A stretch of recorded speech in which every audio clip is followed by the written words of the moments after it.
Panginoon, kami naririto, Lord. Meron kang mensaheng ibibigay sa amin sa araw nito, Lord.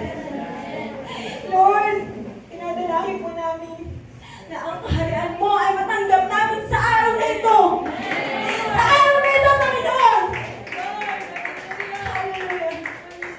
Kaya kang kumilos sa puso ng bawat isa, Panginoon. Kumilos ka, Panginoon, sa puso ng bawat isa. At sa lahat ng nanonood dito, Lord. Sa inyo po, Panginoon, ang kapurihan at amin ang katagumpayan sa pangalan mo. Amen. Hallelujah. Sige mga kapatid, nakaupo mo tayo. Hindi ko po mapag-pray yung kapangyarihan ng Diyos. Amen. Hallelujah.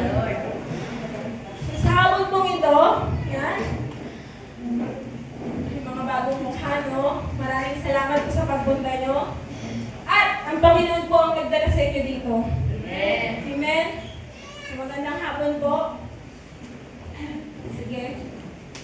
So, habang ginagawa ko po itong mensahe ni Lord, alam niyo po, pahaba siya ng pahaba. Nag-iilang pages na siya.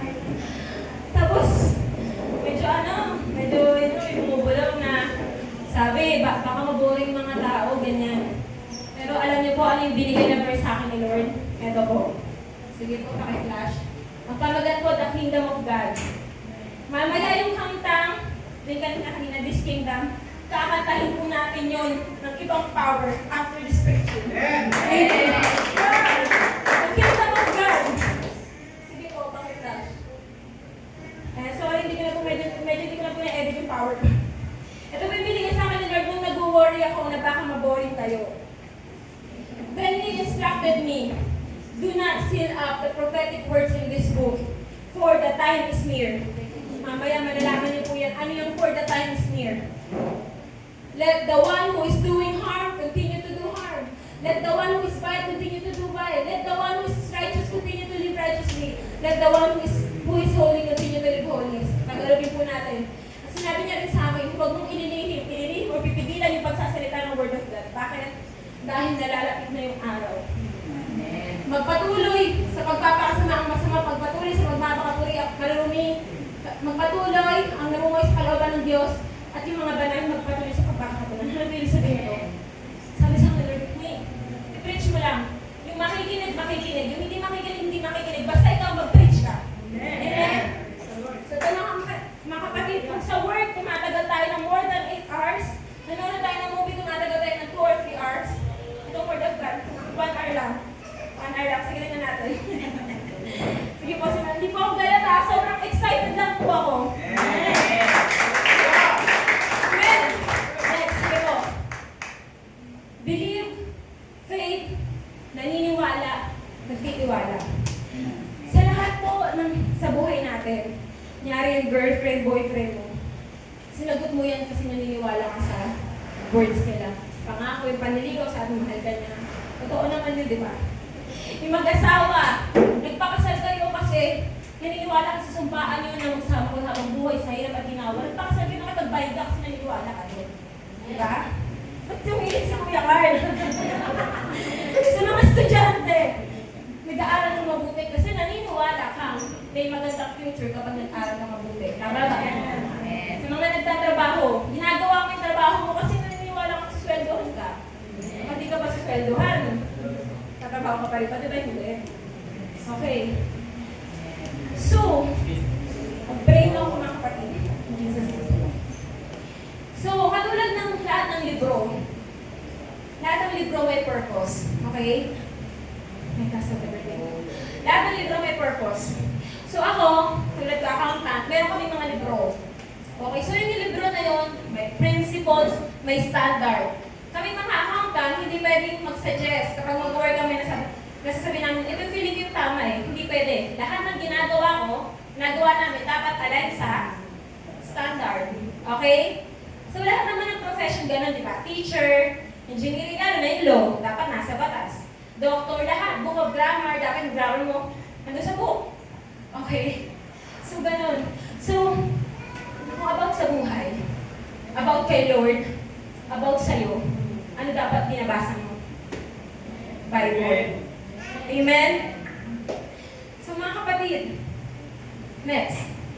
Bible. Ang salita ng Diyos. Kilala natin ang Diyos, di po ba? Lahat tayo may idea kung sino ang Diyos. Amen? At itong libro na to, nandito nakasulat ng about lahat sa Kanya. At dahil siya ang creator natin, lahat ng about sa atin. Lahat ng about sa buhay, lahat ng katanungan mo sa buhay, lahat ng hinahanap mo sa buhay, lahat ng nangyayari sa paligid sa bansa, mababasa mo dito, matatagpuan mo dito. At sabi ko kanina, sinusunod natin yung mga bagay na pinapaniwalaan natin. At kung pinapaniwalaan mong Diyos ang lumikha sa'yo, therefore, susundin mo to. Amen? Okay. So, who created you? Sabi ko sa'yo, kanina diba, ang Diyos ang lumikha sa'yo at maniniwala ka dito. So, kung sasabihin mo sa akin, nagaling ka sa nanay at tatay mo, na nanay at tatay mo lumikha sa'yo, pakitanong ang nanay mo, paano niya ginawa yung mata mo? Hindi nga, tanong mo yung tatay mo, paano niya ginawa yung buhok mo? May ambag ba sila sa paggawa ng lungs mo, ng heart mo, ng liver mo? Pakitanong nga, yung dugo mo, saan nila kinuha? May ipapasok sana akong joke eh. Tanong mo na, mamay, bakit ganito yung tsura ko? Ang ganda. Okay? So read Bible verse. You made all the delicate inner parts of my body. Delicate inner parts of my body. Sige, tunahan tayo. Ang anumang aking sangkap, ikaw o Diyos ang lumikha. Sa tiyan ng aking inay, hinugis mo ang aking bata. Pinupuri kita o Diyos, marapat kang katakutan. Ang lahat ng gawain mo ay kahangahangang tunay sa loob ng aking puso. Lahat ito'y nakikintal. Amen? So lahat ng nakikita natin sa mundo may simula.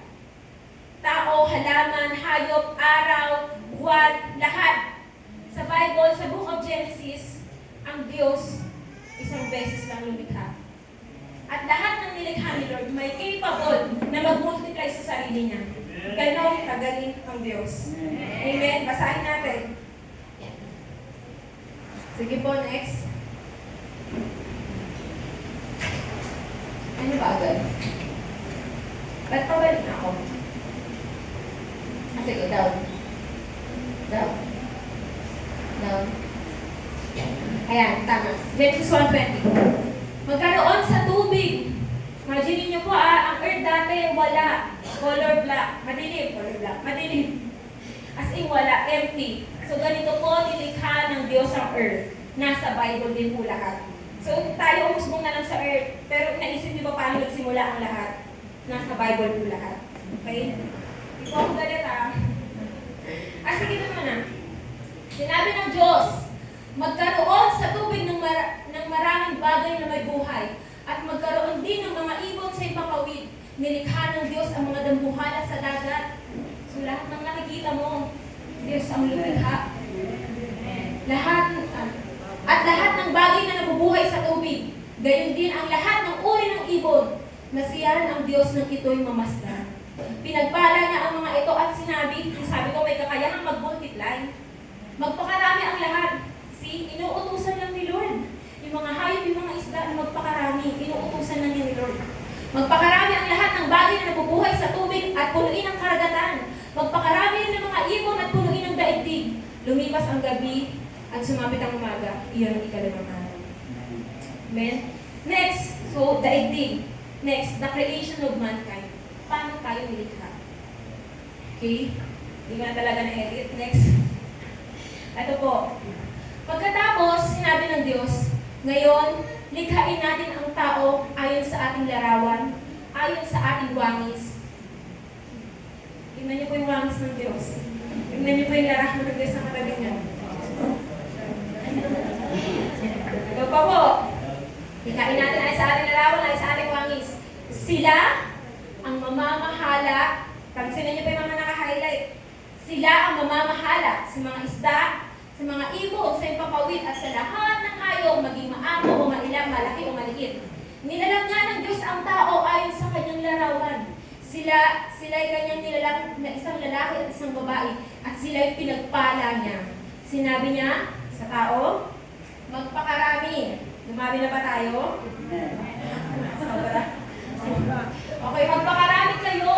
At punuin ninyo ang ng inyong mga anak ang buong daigdig. At kayo ang mamamahala nito. Bibigyan ko kayo ng kapangyarihan. Bibigyan ko kayo ng kapangyarihan. Sa mga isda. Sa ibon, sa ipapawid. At sa lahat ng mga hayop na nasa ibabaw ng lupa. Tandaan niyo po yan mga naka-highlight. Ngayon, ito na po yung about sa ating mga tao, di ba? Notice may mga naka-highlight. So may dalawang bagay po. First, nilikha tayo ng Diyos ayon sa kanyang larawan at wangis. Nandiyan ba yun? Sige nga po. Sige muna yun. Ay, sige. Pakibalik lang po sa English. Sa English po, taas. Balik. Yan. Iano ko lang po in our image and likeness. Tapos, let them have. Di sinabi ng Lord, let us have dominion. Hindi niya sinabi kanina, sila ang mamamahala. Hindi niya sinabi, tayo ang mamamahala. Okay? In His own image, in the image of God, He created it. Hinakaya to, and have dominion. Okay, sige, next.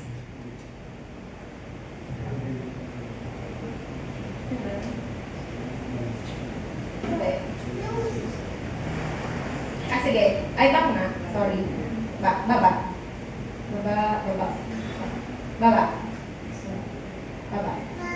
Okay, sige. Balik. Okay, sige mga kapatid. So first, nilikha tayo ng Diyos ayon sa kanyang larawan at wangis. Ngayon, ano ba yung larawan at wangis? Image and likeness of God. Kailangan natin malaman yun. May idea na ba kayo kung ano yun, image and likeness? Matatapos ba yun sa itsura nyo? Hindi ako ganun sa wagi. Ngayon, kailangan natin malaman yung larawan at wangis. Kailangan natin malaman yun para malaman mo kung sino ka. Kasi nga, nilikha ka sa image and likeness. So, para makilala mo sa sarili mo, kailangan mo makilala ang Diyos. Okay? Kasi, ayon sa Kanya ang pagkakalikha natin. So, alam ko, may point sa buhay natin, dumating sa point ko, at nakalagay sa Bible, dumating tayo sa point na yun, or baka nasa point pa rin tayo ng buhay natin ngayon. Alam ko, may point sa buhay nyo na hinahanap nyo yung sarili nyo. Sino kaya dito yung nandun pa rin sa point na yun? Ako medyo 25 to 30 to 28. Parang nandun ako sa phase na hinahanap yung sarili ko. Sino po dito ngayon ba? Wala. May nakamit So, kahit di nyo sabihin, si Lord ang nakakaalam, dumaan tayo lahat sa stage na yan. Tama po ba? Hinahanap mo yung sarili mo, hinahanap mo yung purpose mo. Okay? So, nasinubukan niyo siyang hanapin kung saan-saan, sa kung anong bagay, sa hobby, sa lugar, sa pangarap. At alam mo yun, may pangarap ka na gustong mangyari. Tapos nung nakuha mo na yun, para mo masasatisfy ka na. Diba?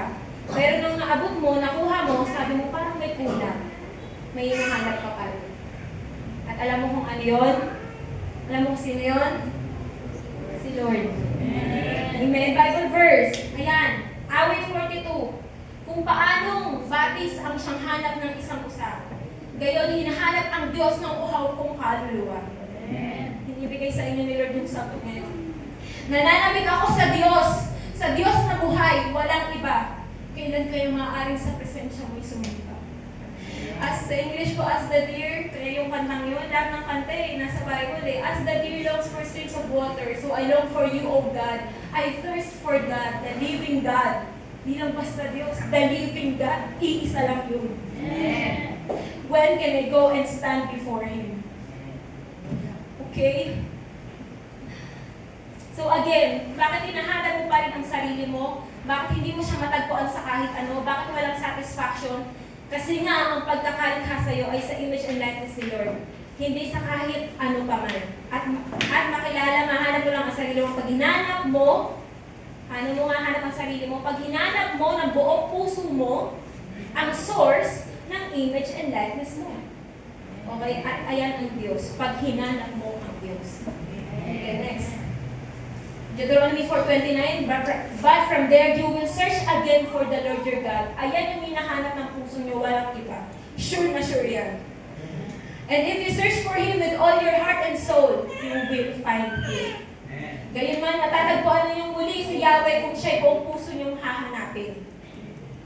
Okay, ngayon, gusto niyo bang malaman ng image and likeness ni Lord para makilala mo ang sarili mo? Okay. So, read the Bible.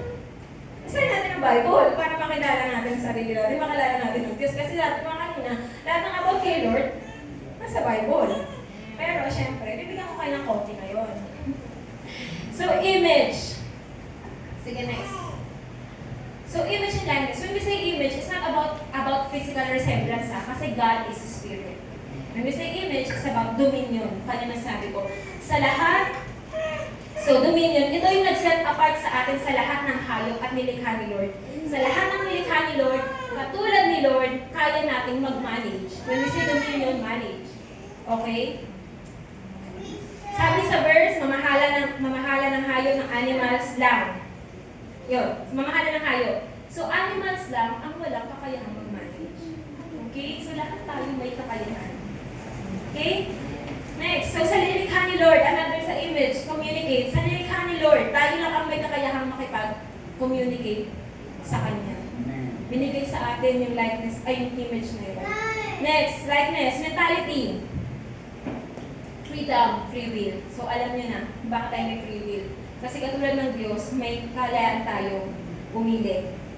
Next, morally, gaya ni Lord. Morally, righteousness. Genesis 1:31, then God looked over all He had made, and so it was very good. Napakabuti ng lahat ng nilikha ng Diyos. Okay?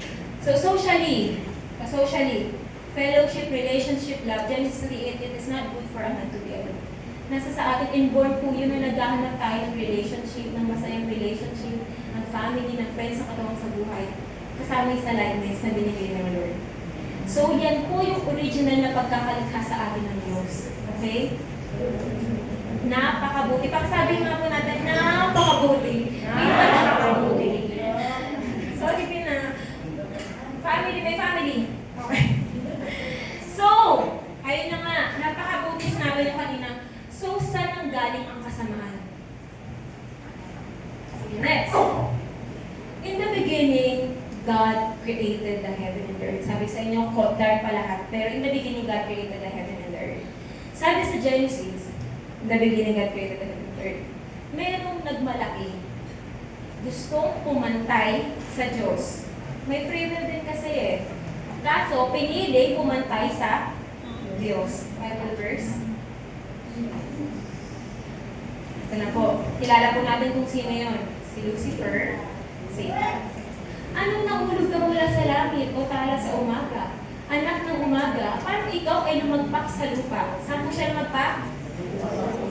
Galing sa heaven, lumagpak sa? Nandito siya sa earth. Ikaw na siyang nagpahina sa bansa.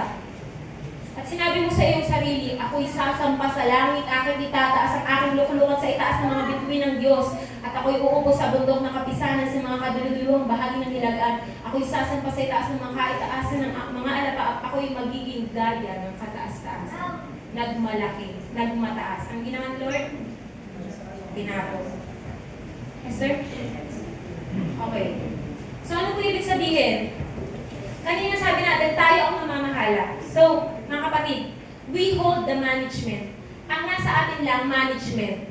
Pero ang ownership, dapat alam natin yung wala tayong pagmamayari sa mundo. Management lang tayo.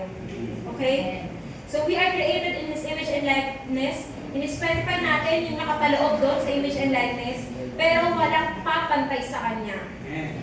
Okay, image and likeness tayo, pero siya lang ang makapangyarihan. Ang kapangyarihan natin, sabi sa Genesis, ay over fish and animals lang. Pero itong si Lucifer naghangad na maging katulad ng Diyos. Next. So, paano tayo nadamay? Bakit tayo nadamay? Ba't nadamay ang tao? Okay, next. Out na yung ano. Ayan, sa image ko, pabalik lang, sorry. You've been thrown down to the earth. So, sabi ko sa inyo, nandito siya. Okay, baba. Don't worry, hindi kayo yun in Jesus' name. Next, malalaman niyo mamaya kung nasaan siya. Gusto niyo malaman kung nasaan? Next. Ito po, Lord, there is no one like you, for you are great. And your name is full of power. Who would not fear you, O King of Nations? That title belongs to you alone. Okay? Ang linaw, di ba? So next, the fall. Nalaglag ang tao sa kasalanan. Ito na. Kailangan sundan niyo ito hanggang matapos para malaman niyo yung hinahanap mo sa buhay. So sabi na dito sa Isaiah 41, tinapos siya sa earth. Fallen from heaven. So ito na, nung nasa earth na siya, ganito ginawa niya. Sige. Ito na. Ang ahas, mamaya malalaman niyo bakit ahas. Ang ahas ang pinakatuso sa lahat ng hayop na nilikha ng Panginoong Yahweh. Isang araw tinanong ito ang babae, totoo ba? Totoo ba sinabi ng Diyos na huwag kayong kakain ng anumang bungang kahoy sa halamanan? Sumagot ang babae, maaari namin kainin ng anumang bunga sa halamanan, huwag lamang ang bunga ng puno na nasa gitnang iyon. Sinabi ng Diyos na huwag namin kakainin yung bunga na nasa gitna, ayun po yung puno ng pagkakaalam ng mabuti at masama. May dalawang puno po sa hardin ng Eden kung sa mga naggawas ng Bible.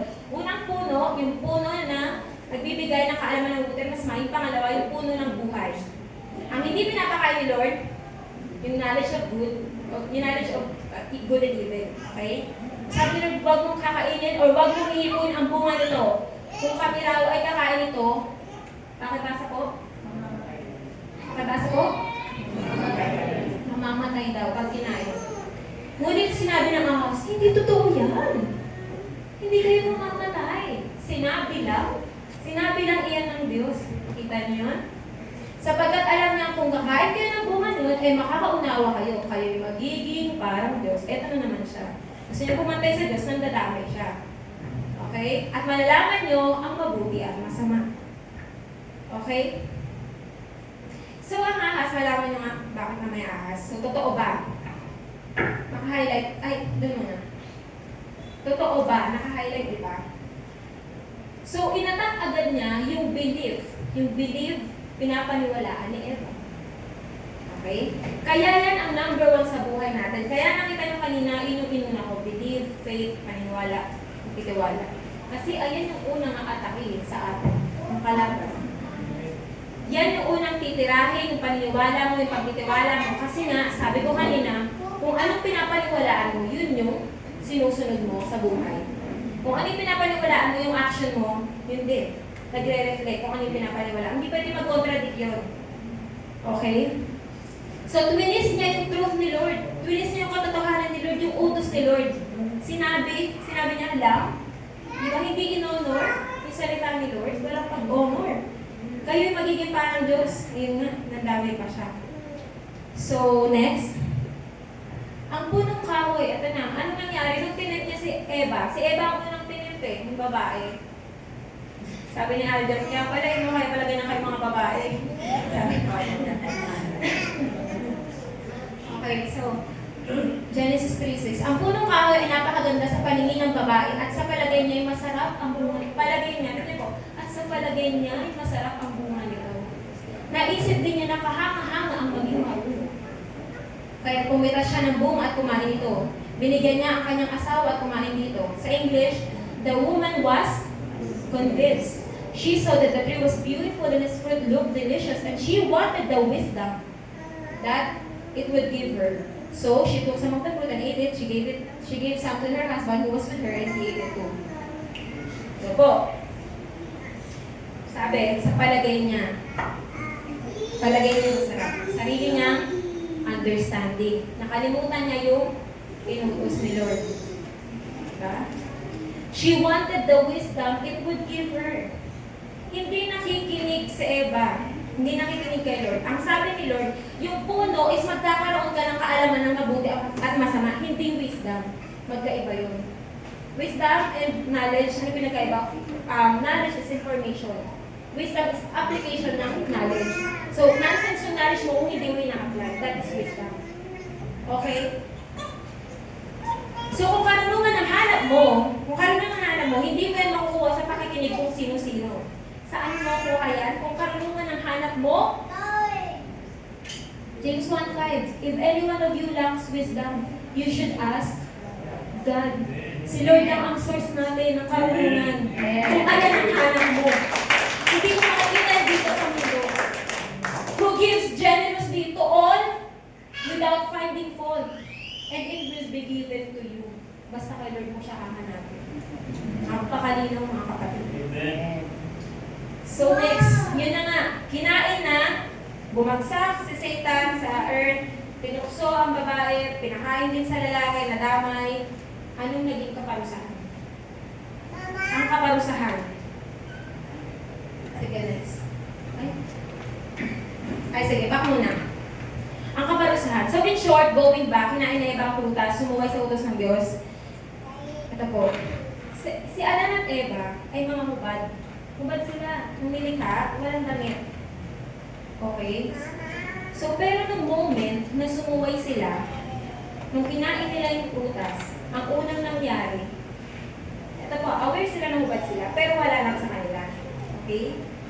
Kunyari makikita ko kayo hubad, wala lang sa akin. So, nung nakakain sila ng prutas, nung prutas na yun, nagkaroon sila, anong unang nagkaroon sa kanila? Hiya. Nagkaroon sila ng hiya na sila ay hubad. Ano ibig sabihin nun? Naging aware sila na sila ay hubad. So, pinanong ko kay Lord, as in tinanong mo, Lord, bakit yun yung unang nangyari? Na nagkaroon sila ng hiya? Yung pagkain nila. So, simple yung sagot ni Lord. Ikaw ba pag nakita ka ng hubad, ano nasa isip mo? Sorry ah. Tinanong ko ba si Adan, kasi tinanong Adan, ano pag nakita ka ng hubad, anong maisip mo? Sabi niya, mali siya. Mali siya. Malis. So, malis means desire and intention to do evil. Okay, so kung hindi pa na kinain ni Eva ang prutas, kahit kung nga may nakahubad dyan, baka may hindi tayo nakadamit ngayon, pero kahit may nakahubad dyan, kung hindi kinain, at sumusunod ka sa utos ng Diyos, walang rape. Walang pinapatay ngayon dahil sa rape. Diba? Kung hindi pumasok yung kasalanan. Walang nasisirang pamilya dahil sa temptation. At marami pa. So yun pa, pumasok na yung kasalanan at dahil doon, may naging kaparusahan. So sa ahas, wala pa. Sa ahas, ang naging parusa, gagapang na siya sa lupa. Sabi doon sa napakinggan ko, parang dati may paa na gano'n eh. Or para siyang alupihan na may mga paa, hindi talaga ito galigapang. Search nyo na lang. So gagapang na siya. Kay Eva, ang naging parusa kay Eva o sa ating mga babae, yung hirap sa panganganak. So hindi pala dahil kay Eva, no? Hindi sana ako na CS, no? At kay Adan, sa lalaki, ito po ang parusa sa lalaki, magpapakahirap sa trabaho. Yung mga needs mo, paghihirapan mo. So, pinalay sila ng Lord sa Hadinang Eden. Hindi dahil hindi na sila pwede doon, kundi dahil sa isang puno na hindi nila pwede kainin. Dahil pag nakain nila yun, dahil makasalanan sila, baka hindi wala na silang kamatayan, pero makasalanan. Okay? Kalma lang kayo. So, baba, sige. So, dominion, pamamahala, kapangyarihan. So ngayon, kanina sa verse kung saan nilikha tayo ni Lord, basahin natin ulit. Sige, baba. Ayun, di ba? Sila ang mamamahala nito. Kayo ang mamamahala nito. Tayo lang pala ang mamamahala, sir. Hindi ni Lord in-include ang sarili niya. Di ba? Malinaw. So, pansinin niyo nung nilikha ni Lord ang earth, sabi niya, let them have dominion. Sila ang mamamahala dito. Kausap ang tao, kayo ang mamamahala dito. Did God include Himself sa pagmamanage ng creation niya? In-include ba niya? In-include ba niya, mga kapatid? Bakit alangan kayo, nakasulat kayo, ang mamamahala, sila. Mamaya malalaman niyo po kung bakit. Kalma lang. So sabi niya, hindi sinabi nila ang sarili sa pamamahala. Sa management ng creations sa earth, ikaw tao. At kung babasahin niyo all throughout the Bible, sa lahat ng gagawin ni Lord sa earth, kailangan niya ng tao para maisagawa niya. Amen? Okay. So sa Old Testament, kung wala pa si Jesus Christ, anong way ni Lord para makipag-usap sa tao? Yung voice mismo, di ba ba? Or sa burning bush. Alam niyo kung bakit hindi na siya makakatangan sa tao dahil may kasalanan na. Okay? So, eto ha, kaya ni Lord, tingin niyo ba hindi kaya ni Lord bumaba sa earth? Or gumawa ng something nung may nangyari kay Eva? Pigilan si Eva, hawakan mo kamay niya or bulangin siya or ano? Di ba kaya ni Lord yun? Pero ba't hindi ginawa ni Lord? Natanong niyo ba? Yes, kaya ni Lord gumalaw ng kahit ano sa earth, pero si Lord ay totoo sa kanyang salita. At hindi niya babalikin yung sinabi niya na kayo ang mamamahala sa earth. Sabi sa Bible, lahat ng salita ng Diyos mangyayari kahit yung pinakamaliit na detail. Ganyan katotoo si Lord sa salita niya. Amen. Amen. Next, pansinin niyo din, sabi ni Lord, pamamahalaan niyo yung mga isda, hayop, at lahat daw ng gumagalaw na animals. Hindi kasama sa i-manage niyo ang tao. Hindi natin dapat i-manage, i-control yung kapwa-tao natin dahil lahat tayo tinawag para mag-manage ng creation sa Lord. Okay? Kaya natural sa feeling natin, yung pakiramdam natin na ayaw natin makokontrol ng tao. Di ba? Sino ka? Ganun tayo mag-react. Kasi iba yung creation. Hindi yung creation sa ating Lord. Gets niya na? Bakit gano'n? Okay? So, sabi ko kami lang ni Ivy. Si Ivy lang eh. Maliit pa lang, hindi ko makontrol yung suot niya. Susuotin niya, gusto niya yung dalawa, yung paulit-ulit. Kung kakainin niya, hindi ko kapilit pag ayaw niya. Ganun, doon pa lang pinapakita mo yung simpleng ganun ng tao. Diba? Yung dominion natin sa mga nasa paligid natin. So, next.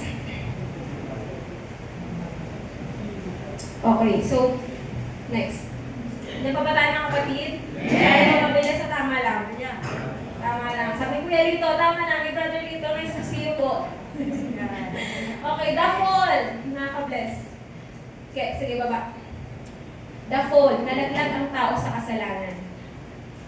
So, ay mga kapatid, dahil nga nahulog sa pagkakasala, yung should be na dominion natin sa mga creations nawala. Nawala na. Tayo dapat yung kumukontrol sa mga nilikha ni Lord. Ano nangyari? Tayo yung nakontrol. Okay? Yung dapat malaya natin nakakain yung gusto natin. Diba? Imagine niyo po kayo. Sa earth, wala, hindi mo magtatrabaho kasi lahat wala yung makukuha eh. Kukuha ka lang dyan, papatay ka naman doon. Tapos malaya na, imagine niyo po kayo magandang earth dati. Ayun po. Diba? Malaya natin makain. Pero dahil sa kasalanan, kaparusahan, pinaghihirapan na natin ngayon. Nawala yung kontrol natin sa mga bagay-bagay. Tayo na yung nakokontrol ng kasalanan. Ng utang. Sorry. Even sa oras natin, wala na tayong kontrol. Hindi na natin malayang hawak. Kasi no choice, need mo magtrabaho. May sakit ka, inaanto ka pa minsan, pero need mo pumasok. Kasi, kasi kahit masama pakaramdam mo, wala, kailangan magtrabaho. Yung minsan nga ayaw na magtrabaho eh, sino po ba dito pagod na magtrabaho? Meron po ba? Uy, si ate ako na ay, hindi. Pinagpala ni Lord. Yung minsan ayaw na magtrabaho, napapagod ka na sa mga problema mo, pero wala akong choice. Kailangan mo mag-work. Ano yan? Meron tayong pinapakain. Meron tayong mabisyong anak. Kailangan mo mag-work, kailangan mo ituloy. Kasi wala na tayong control. Ang nag-dominate na sa atin yung stress, worries, pera. Sorry nakalagay yan. At ang nag-dominate na sa isip natin, magpakayaman, magkaroon ng ganito and everything. Woo! Goals! Masama ba yun? Mamaya. Sasabihin si Lord. So lahat, all sins, crimes, war, hindi na natin makontrol, magiri, mga nangyari sa paligid natin. May kontrol pa ba ang tao? Wala na. Pagtaas ng bilihin, nakokontrol pa ba? Hindi na. Mga masasamang gawa, yung pagpatay. Mga nabalitaan, kanina may nilagay ako dito, pinaburan may agent kasi sabi niya hindi pa confirm. Pag tinanggal ko, oo nga naman. So yung mga pagpatay, alam po natin. So kailan matatapos yun? Makita niyo kung gano'n nakabulok ang earth, di ba alam mo yan? Pati mga pinaalaan ng mga scientists na pagdating na gantong taon, lulubog ng earth, ganyan, bababa na tumataas, mga ganun, mga daming hula, di ba? So kailan matatapos to? Gusto niyo pa ba dito? Gusto niyo pa ba? Ayoko na. So kailan magwawakas ang lahat? Next. Ang katapusan, ang wakas. Ito na yung sinasabi ko kanina na malapit na ang oras. So mga kapatid, hindi totoo na hindi natin alam kung kailan ang katapusan or ang pagbabalik ni Jesus Christ. Ang hindi natin alam yung exact day and time. Nakasulat yan sa Bible. Ito po yung verse. And you will hear of wars and threats of wars, but don't panic. Nakakaroon na ba tayo ng mga, ano ba tagal ng war? Ano Gera? Gera? Digmaan, yeah. Yes, these things must take place, but the end won't follow immediately. Nation will go to war against nation, and kingdom against kingdom. There will be famines, paggutom, and earthquakes in many parts of the world. Nakikita na ba natin yan? Paggutom sa Facebook, nakikita na, di ba? Lindol. But all this is the only first of the birth pains. Simula pa lang doon pala yun, hindi pala yung sign ang patapos na. Diba ang simula pa lang? Okay? With more to come. Kaya pa ba natin? Diba? Meron sa basement ako nakita yung sa ano ka lang ng Israel. Basta yung tsura ng batang na ano ng bomba, sobrang nakakaawa. Diba? Hindi na natin makontrol yung war. Ito pa, then you will be arrested, persecuted, and killed. You will be hated all over the world because you are my follower. And many will turn away from me and betray and hate each other. And many false prophets will appear and will deceive many people. Sin will be rampant everywhere, and the love of many will grow cold. But the one who endures to the end will be saved. Ito po, kailan darating yung wakas? Kailan? And the good news about the kingdom will be preached throughout the world. Pag na-preach na ang kingdom, ang gospel about the kingdom of God to all nations, so that all nations will hear it. Pakibasa? And then the end will come. Kailan darating? Pag na-preach na. Pag na-preach na sa buong mundo, yung good news about the kingdom of God. So malinaw, darating ang wakas kapag naipangaral na sa lahat ang mabuting balita about sa kaharian ng Diyos, about sa kingdom ng Diyos. So tulad daw ng araw ni Noe, bakit siya pinag sa araw ni Noe? Bukod dun sa busy ang mga tao, ito po. At kung paano ang mga araw ni Noe, gayun hindi naman ang pagpalitan ng Diyos. Ano ba meron sa araw ni Noe? Dahil sa kasalanan ng tao ng unang panahon, ginunaw ng Diyos ng daigdig sa magitan ng baha. Wala siyang niligtas, maliban kay Noe, na nangangaral. Sabi kanina, will be preached throughout the world. Si Noe nung nangaral din hanggang malaman ng lahat at nung napaangaral niya na dumating na yung baha. Sige, next. So, Matthew 24:22. Walang, tingnan niyo po na-imagine niyo ba lang yung war, di ba? Amerika, sumasali pa yung Amerika, China, Pilipinas, ano pa? Laban-laban na sila. Saan tayo pupunta? So, walang makakasurvive kung tatagal yun. Pero sabi dito, ito, Matthew 24:22. At malibang paikiin ang mga araw ngayon ay wala lamang makakaligtas dadapot dahil sa mga hirap. Ay paiikliin ang mga araw na yun. Paiikliin. But when there's more. In fact, unless the time of calamity is shortened, not a single person will survive. Walang makakasurvive kung patuloy yun. But it will be shortened for the sake of God's chosen one. So, paano ulit magwawakas ng digmaan, kasamaan, tagutom, patayan, kapag naipabalitan sa buong mundo yung about sa kaharian ng Diyos? So, anong kailangan mong gawin para hindi na tumagal ang paghihirap ng mundo? Pakilakas?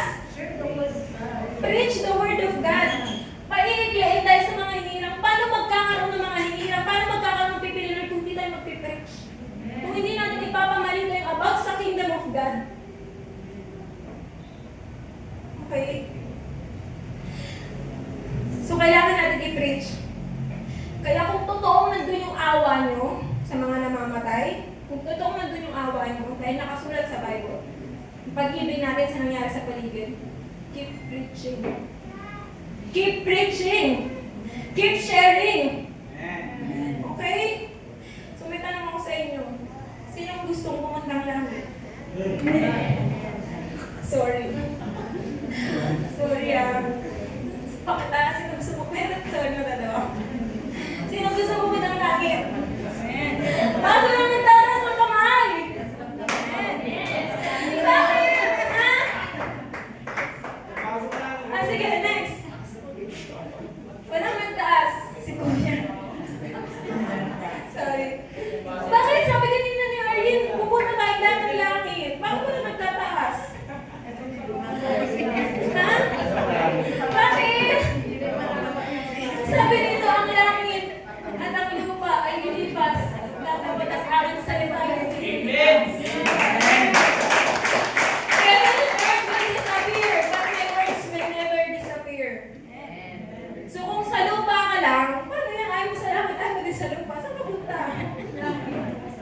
Depende sa moon. Dito totoo.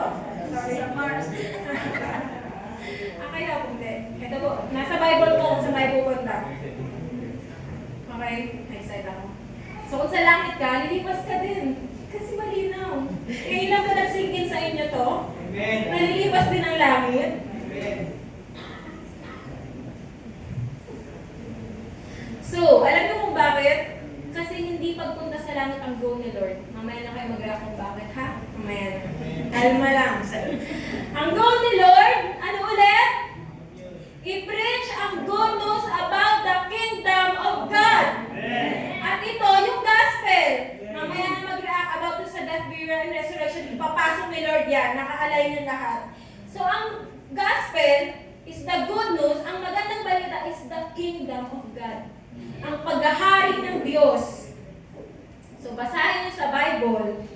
Ngayon nyo naman nalaman to. Ako nga, nung inaaral ko, tsaka ko lang nalaman na hindi pala tayo pupuntang langit kasi mawawala din yung langit. Sige tayo pupunta. Ano ba saan? Oh. Kala ko ba yun yung pinagpapagana? Diba yung pupunta tayo langit? Basahin nyo buong Bible or sinabi pupunta ng langit. Alam ko kung tataka kayo, pero kanaan nyo lang. Hindi script ko talaga dito kasi baka mayroon mo sa akin. Hindi na nakasulat. Hindi. So ano ba yung kingdom of God? Nag-good news, nag-gospel, the kingdom of God. Baba. Sige po. Baba po. So, kingdom of God. Kingdom is not a place. Kingdom is king plus dominion. King, hari. When we say dominion, paghahari, pamamahala, kapamilya, government. So, God is different from kingdom of God. Heaven is different from kingdom of heaven. Okay? So, katulad example, mabawa na ano, kingdom of Saudi Arabia. Saudi Arabia is a place, pero paghahari niya, you call it kingdom. Next, freedom. Yung dominion, free dominion, nagahari yung kalayaan. Boredom, nagahari yung bored. Boring. Okay, sorry. So next. Masaya ako dahil sa message na binigay ni Lord. Amen. Jesus Christ. Okay, so, okay, illustration ako. So, yeah. Kanina nalaman natin na yung pagkakalikha sa tao at pagkakalaglag, yung paglikha sa tao at pagkakalaglag ng tao sa kasalanan. So, kanina, di ba, detailed naman. So, ito, sample ako ang Diyos. At ito yung Garden of Eden, yung kung saan may dominion ka, at ito ka tao. Okay, lang, kasahin ko para lang makaligtaan. Ikaw dapat yung namamahala, ikaw dapat yung may control sa lahat ng nilikha ni Lord. Kaso pumasok ang kasalanan, nadaya, natukso, so nalaglag sa kasalanan. Nalaglag ko ha? So, saan siya galing? Dito. Sa dominion, sa creations, dito siya nalaglag. Hindi siya nalaglag from langit. Ang nalaglag sa langit si Lucifer. So, bakit pinipilit yung pumunta sa langit? Eh, hindi naman kayo nalaglag. Dito. Okay? Hindi siya nalaglag from langit si Lucifer lang. So ako bilang Diyos, anong gagawin ko para maibalik dito yung tao? Gagawin ko. So, kaya si Jesus Christ, okay, kaya si Jesus Christ ay ang Diyos na nahayag sa laman. Nagkatawang tao. Kasi nga, God is Spirit, kaya kailangan niyang magkatawang tao. Kailangan niya tayong abutin. Amen. Nasa heaven siya eh. Heaven is God's throne. Ang binigay sa atin, di pala binigay, pinapamanage lang, pero pa rin po, earth. Okay? God is Spirit, kaya kailangan niya magkatawang tao. So, sa paghahanap natin ng sarili natin, di ba? Sabi ko kanina, kung saan tayo napupunta. Sa pangarap, sorry even religions. Hinahanap natin kung anong religion tayo sasanib para mabalik tayo dun sa kung saan tayo nalaglag. Pero hindi. Okay. So bakit siya nagkatawang tao? Ito ang tanong.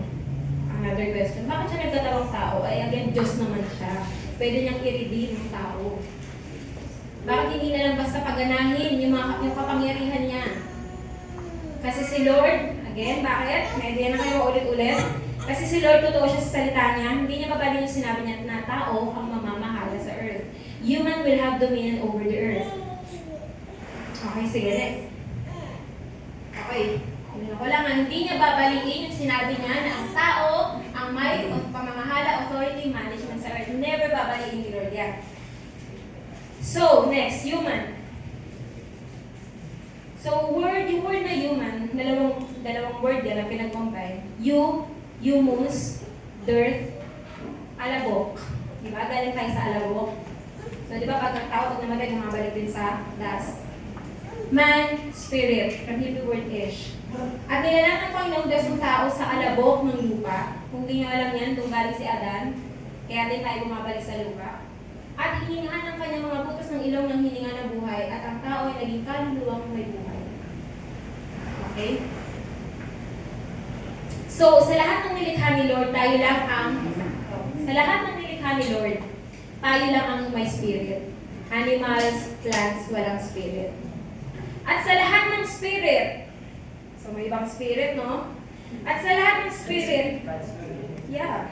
At sa lahat ng spirit, tayo lang ang may katawan. Nilalakay lang ng mata ni Ate Jonah. Si Ate Jonah.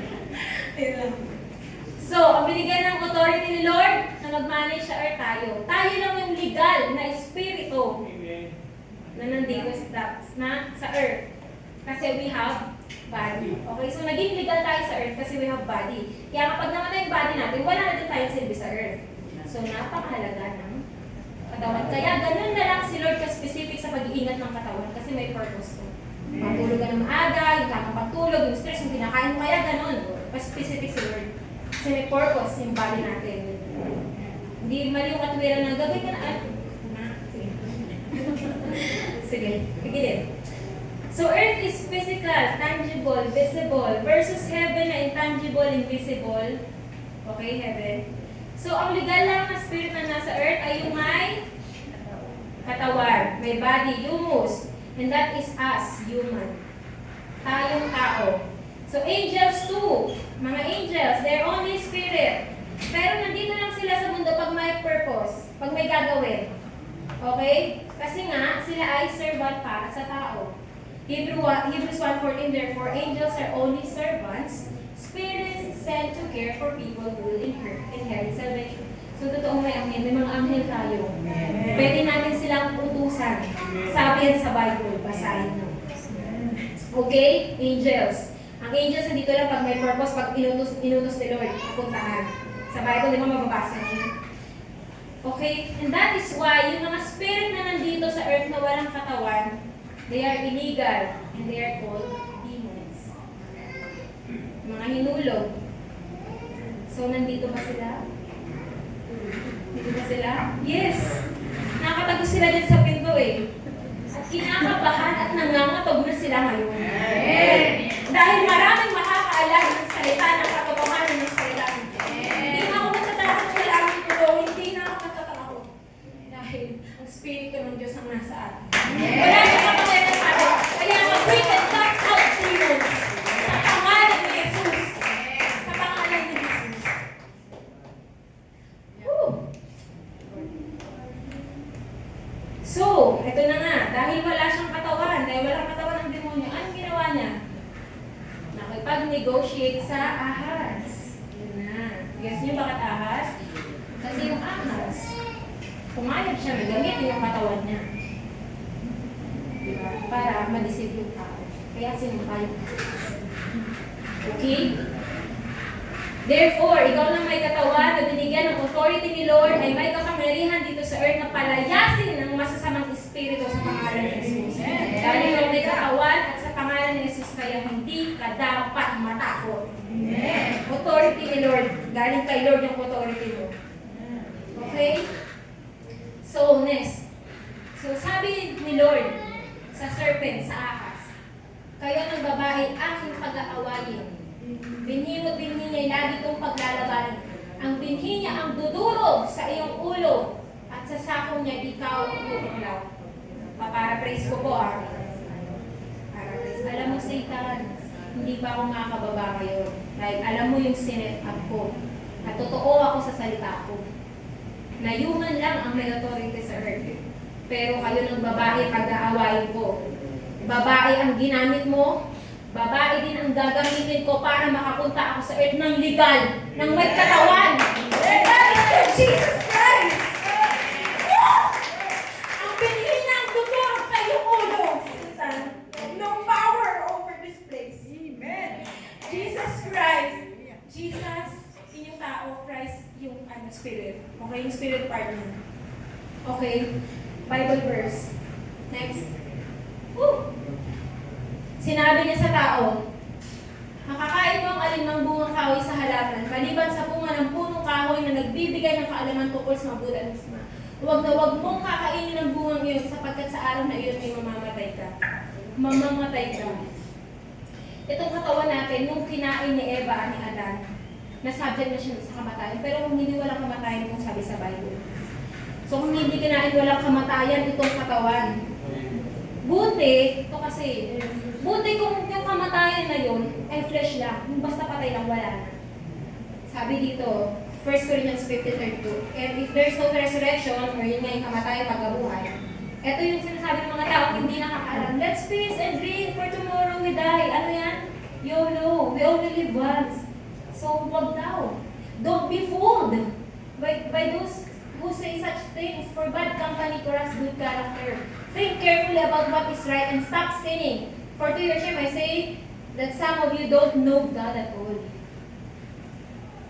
So, buti kung simpleng kamatayan lang, pero hindi. Hindi lang siya basta-basta kamatayan. May second death at nasa Bible. The death and the grave were thrown into the lake of fire. Lake of fire, Inferno, hell. The lake of fire is the second death. And anyone whose name was not found recorded in the book of life was thrown into the lake of fire. Okay, nakakatakot ba? Pero may choice tayo. May choice tayo. Kung ano yung gusto mong paniwalaan, may choice tayo. Nasa sayo tao. So we just... Sige, next. English lang. So next, Romans 6:23, sapagkat ang kabayaran ng kasalanan ay kamatayan. Nung nahulog ang tao sa kasalanan, sa lake of fire na dapat yung kabayaran. Okay, sa lake of fire yung kabayaran. Sa impyerno dapat yung punta natin kung hindi bumaba si Jesus Christ para i-eliminate tayo. Doon na yung punta natin based sa Bible eh. Okay? Kaya ito, bumaba ang Diyos through Jesus Christ. John 3:16, for this is how God loved the world. He gave His only Son, and that everyone who believes. Ano lang gagawin mo? Ano lang gagawin mo? Tiwala. Guys, pag nagsimula ka magtiwala, yung action mo magpa-follow. Amen. Amen.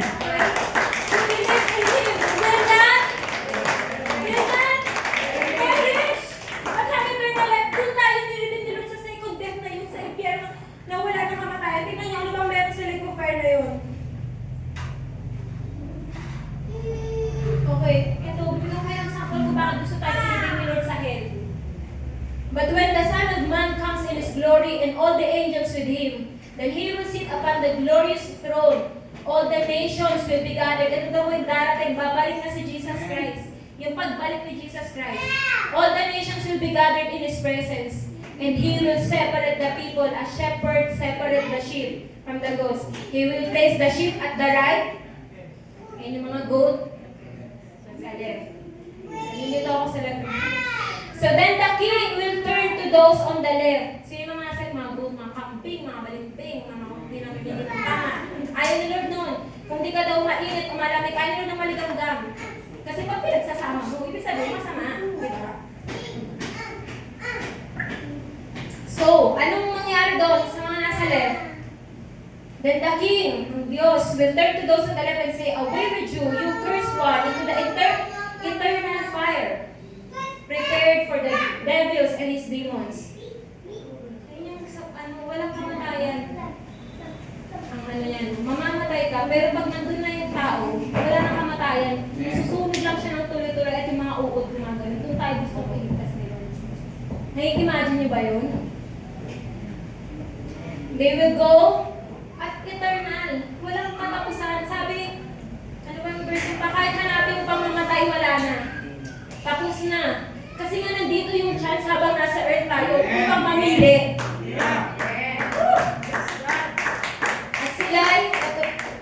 At sila'y magsisilabas at magsisiting sa mga bangkay ng mga tao nagsisilangsang laban sa akin. Sapagkat ang kanilang uod ay hindi namamatay. Hindi ito pala. O, mamamatay man ang kanilang apoy at sila'y magiging kayamutan sa lahat ng mga tao. So, hindi na.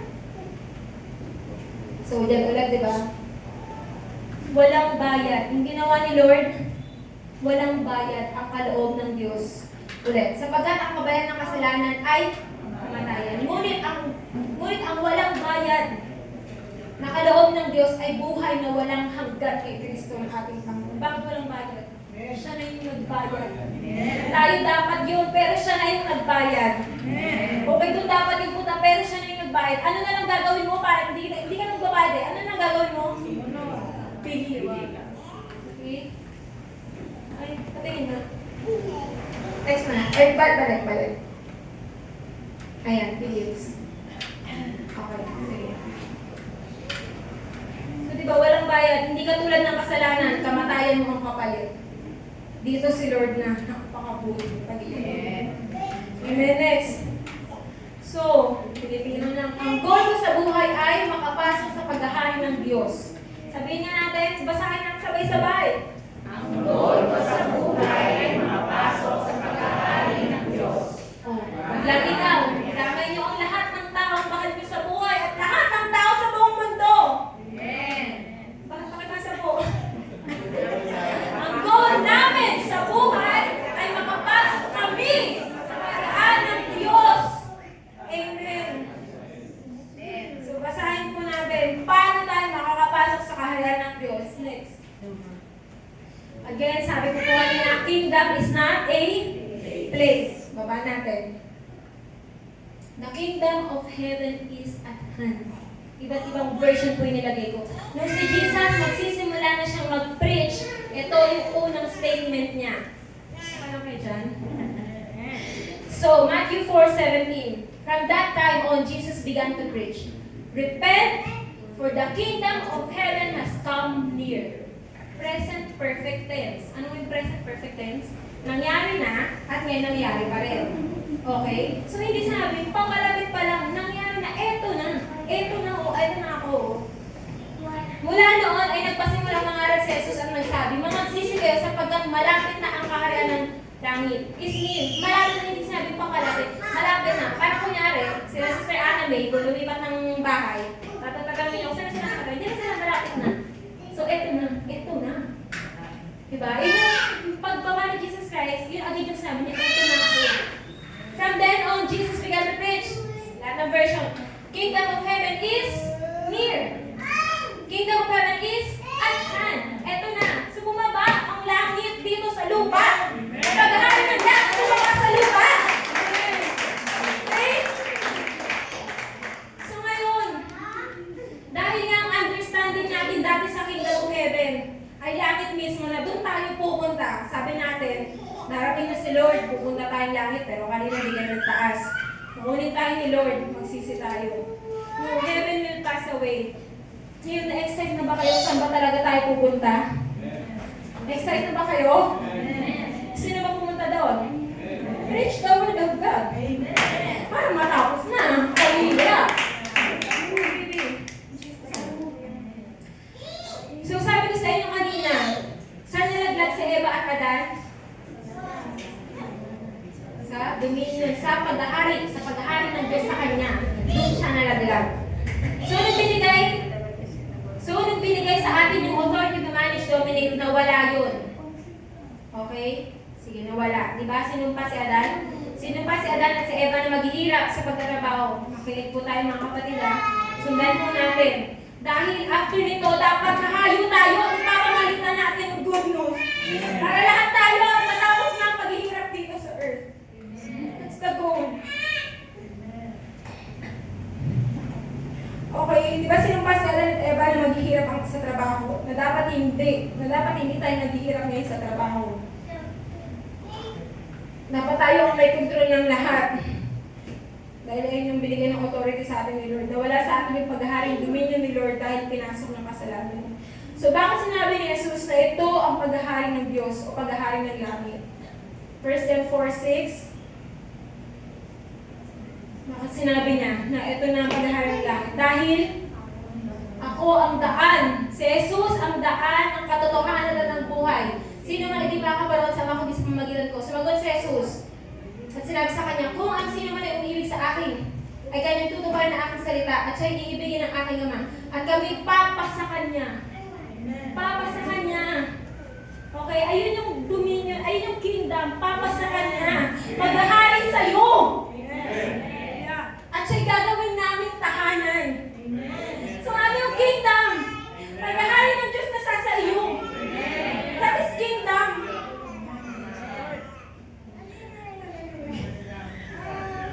So si Jesus lang yung way para mabalik tayo dun sa, hindi na sa dati kasi wala na daw itong kinabulong na yun.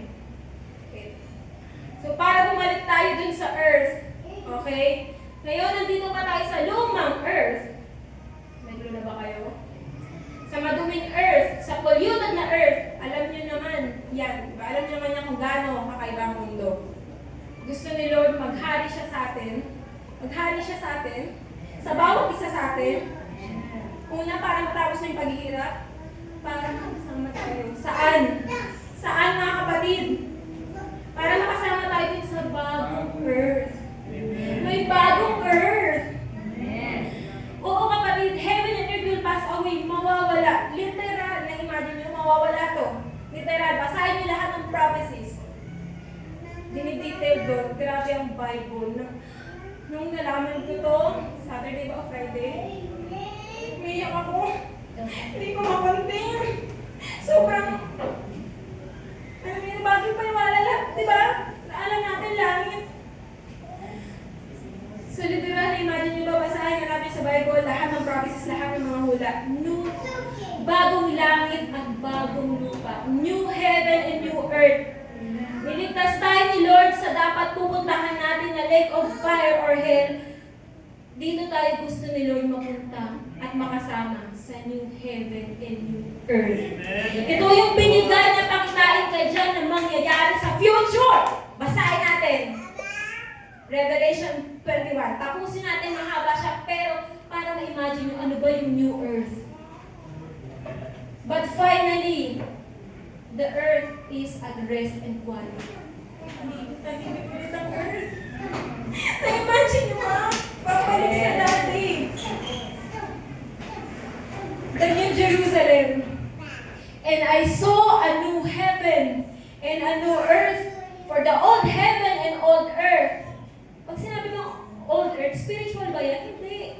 Spiritual yung earth. May physical, visible, okay? Had disappeared. And the sea was also gone. And I saw the holy city, the New Jerusalem, coming down. Bababa from God out of heaven. Bababa galing langit. Like a bride beautifully dressed for her husband. Di ba kaya tayo tinatawag na bride? Si Lord ang groom natin. I heard a loud shout from the throne saying, "Look! God's home is now among His people. He will live with them. He will live with them and they will be His people. God Himself will be with them. He will wipe every tear from their eyes.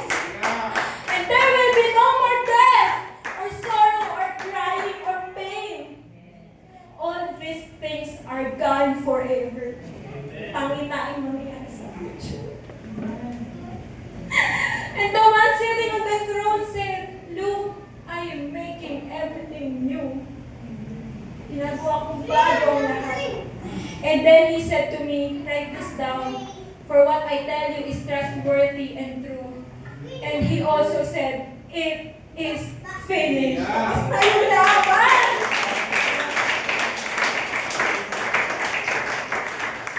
I am the Alpha and the Omega, the beginning and the end. To all who are thirsty, lahat ng nauuhang naghahanap sa Diyos, I will give freely, freely, free. Bibelieve ka lang from the springs of the water of life, and all who are victorious will inherit all these blessings, and I will be their God, and they will be my children. Next. Warning. But the cowards, mga duwag, ay mag-share. Tatakot para sa buhay nila. But the cowards, unbelievers, the corrupt, murderers, the immoral, those who practice witchcraft, idol worshippers, sorry, nakalagay sa Bible, and all liars, their fate is in the fiery lake of burning sulfur. This is the second death. Ito na yung new earth. Ito na yung pupuntahan natin. Lahat tayo pupunta dito. In Jesus' name. New earth. The one of the seven angels who held the seven bowls containing the seven last plagues came and said to me, come with me, I will show you the bride, the wife of the Lamb. So he took me in the spirit to a great high mountain, and he showed to me the holy city Jerusalem, descending out of heaven from God. It shone with the glory of God and sparkled like a precious stone. Ito na yung mga stone, precious stone. Imagine niyo kung alam niyo itong mga stone, di ako familiar eh. Imagine niyo yung mga stones. Like jasper, as clear as crystal. The city wall, ito yung new earth, hindi pupuntahan natin. The city wall was broad and high with 12 gates guarded by 12 angels. And the name of each 12 tribes of Israel were written on the gates. There were 3 gates on each side, each east, north, south, and west. The wall of the city had 12 foundation stones, and on them were written the names of the 12 apostles of the Lamb. Next. Ay, di ba? Ito, imagine if you, the wall. Sige. The wall, yeah. Yan. The wall. Imagine if you new earth. The wall was made of jasper, and the city was pure gold, as clear as glass. The wall of the city was built on foundation stones inlaid with 12 precious stones. The first was jasper, sapphire, agate. May mga bato. May nakita na ba kayo kahit isa dyan? Hindi ako familiar. Sige. Sapphire, emerald, onyx, carnelian. Yun. Berry, topaz. Ayun pa. Mayroon pa din eh. Jacinth, amethyst.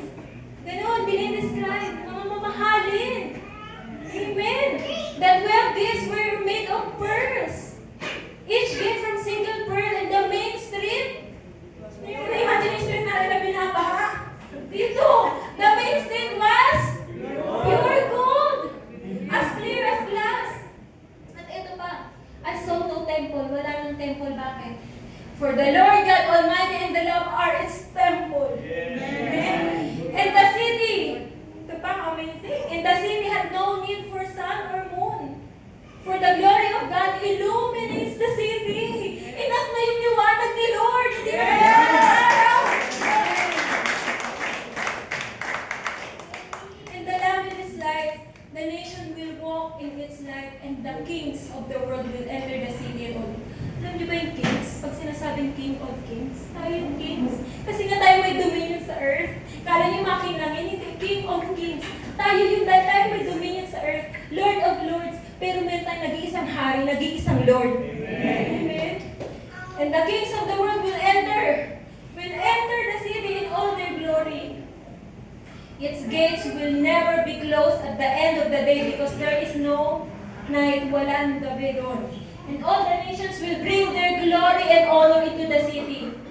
27. Nothing evil will be allowed to enter, nor anyone who practices shameful idolatry and dishonesty, but only those whose names are written in the book of life. Praise God!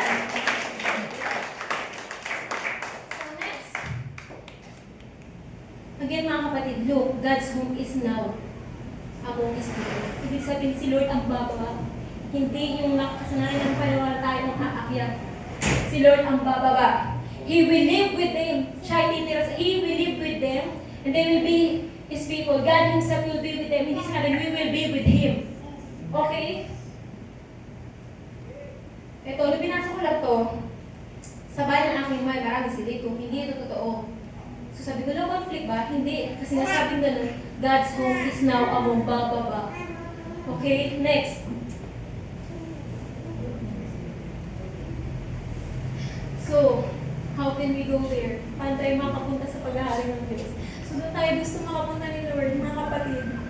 Gusto na tayo ligtas sa hell. Okay? So, paano tayo makapunta doon? Sino nga ulit yung way? Sino nga ulit yung way? Sino? Jesus ang daan patungo doon! Jesus Christ!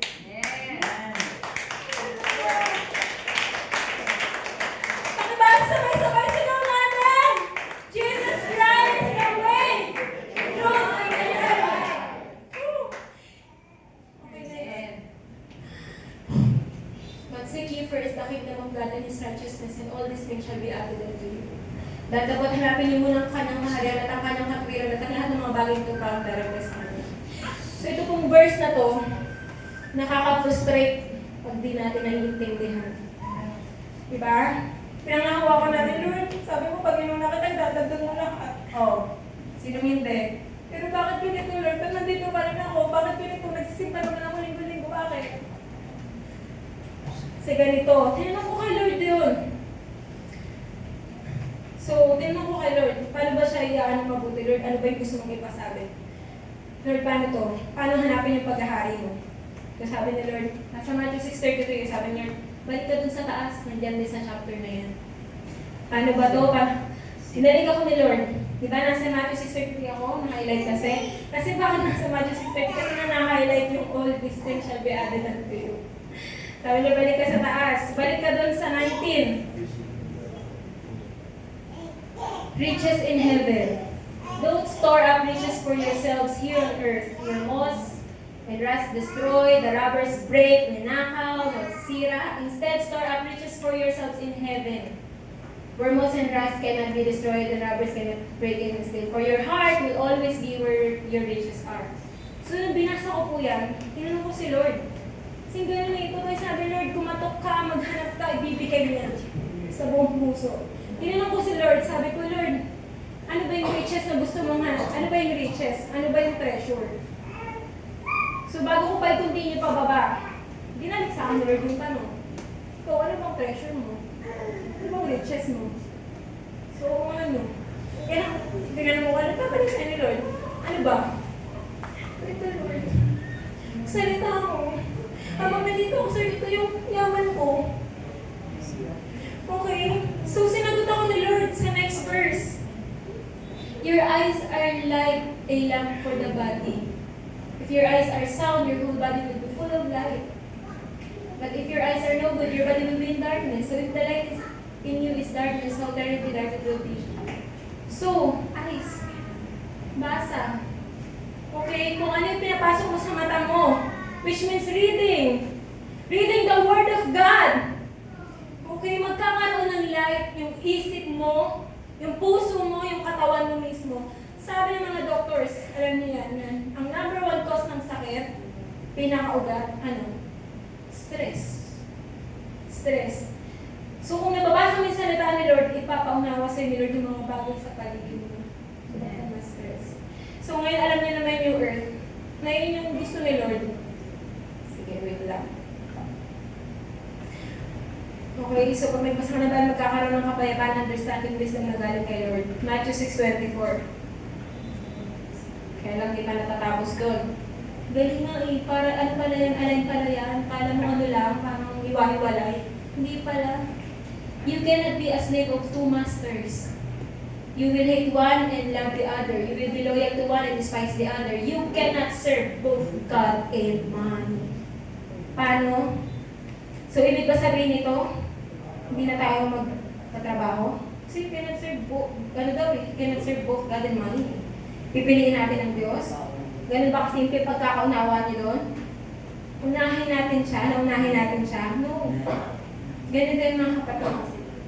Sa lahat ng ginagawa natin sa buhay, it's really between God and money. Sa lahat ng ginagawa natin, unang-una sa trabaho mo, involve ang pera. Sa pangarap mo, kaya ka na nga mataas dahil pera.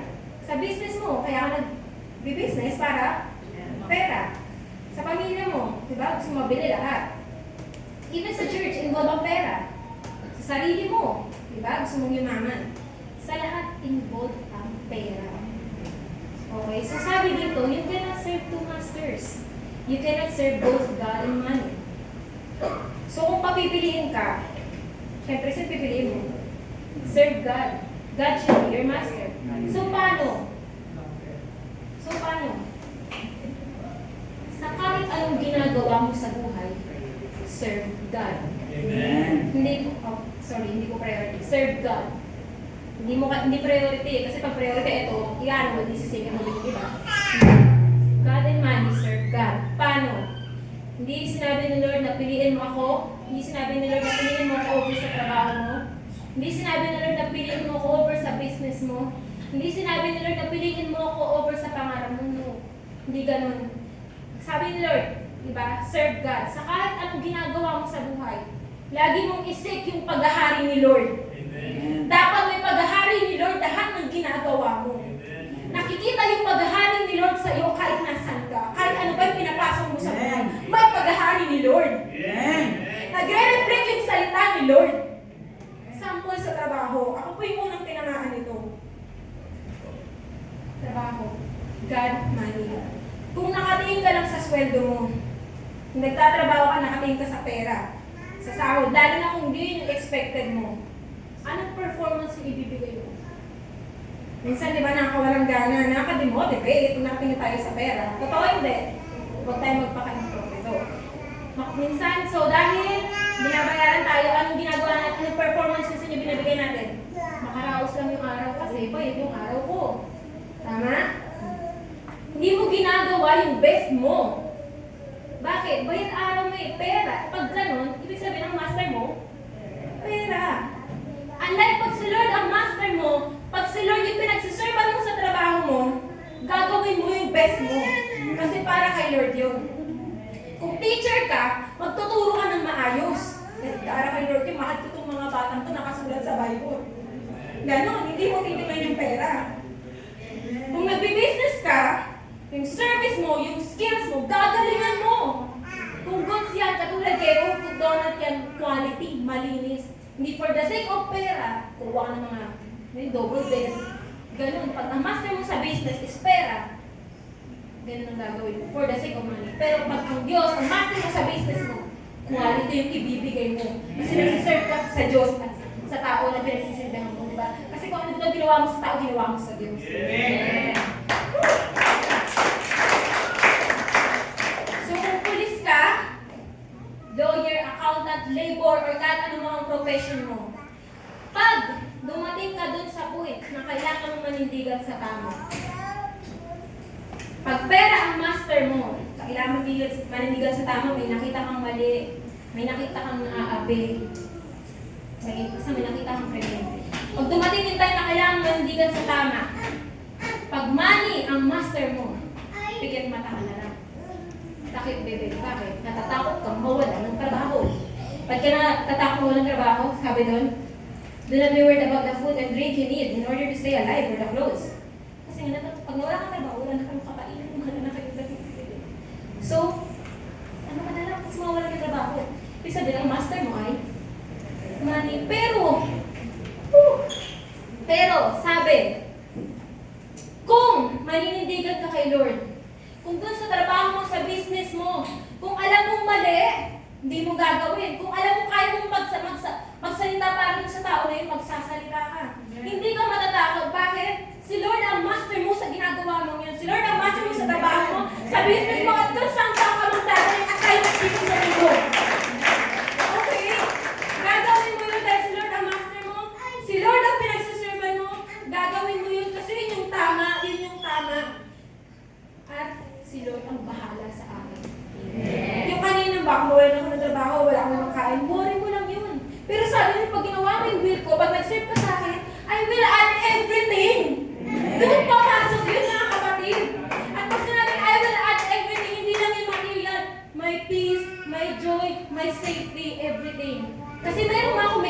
pera pero walang peace. Nasaan? Ba nasa kulungan? Yung iba pinaghahanap. Kumikita ng pera pero ganun.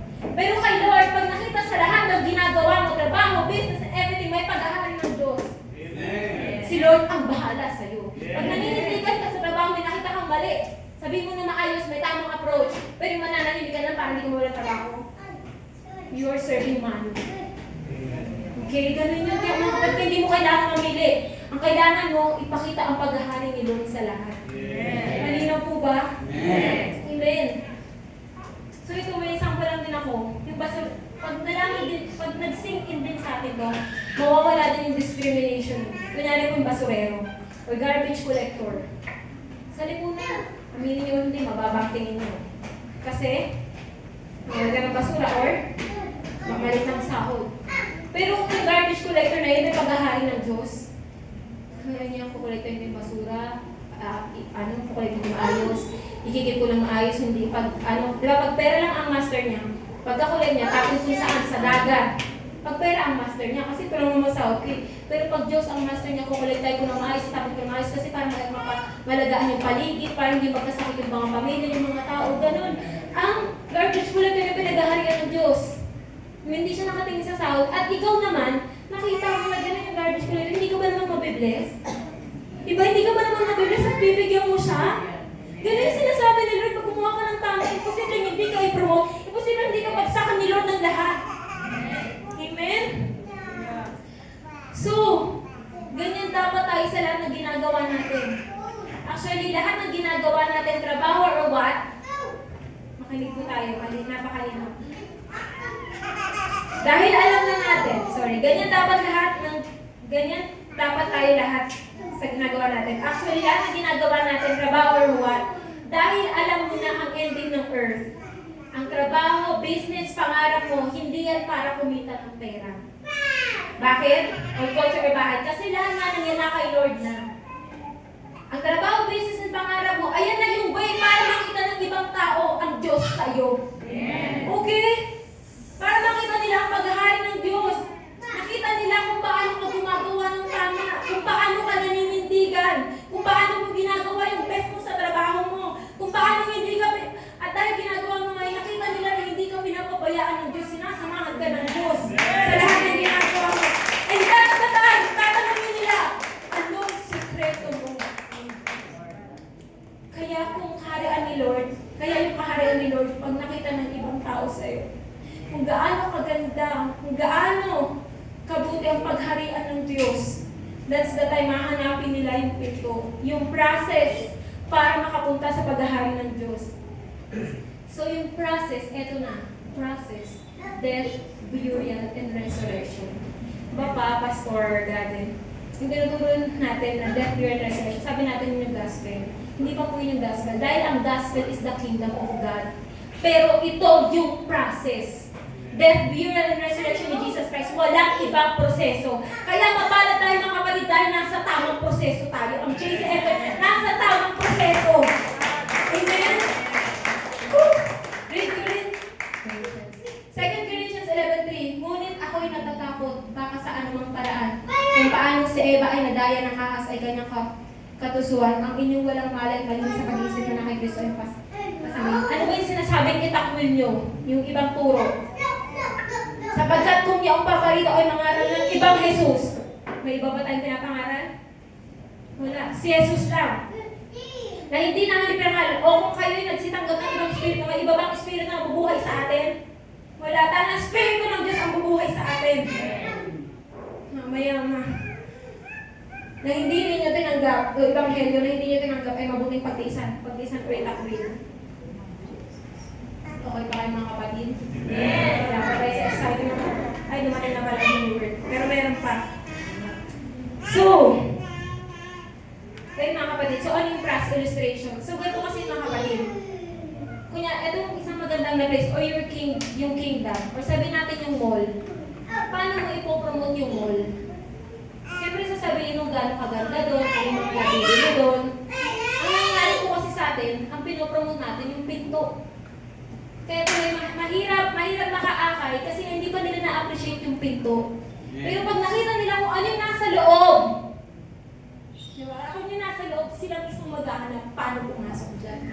And that's the way, ituturo natin yung process para makapasok. Amen? Woo! Kaya ito yung gospel na dapat natin i-preach. Yung nasa loob, yung kaharian. Okay? Hindi yung pinto. Kaya may nagkakalit kasi hindi pa nila na-appreciate yung pinto.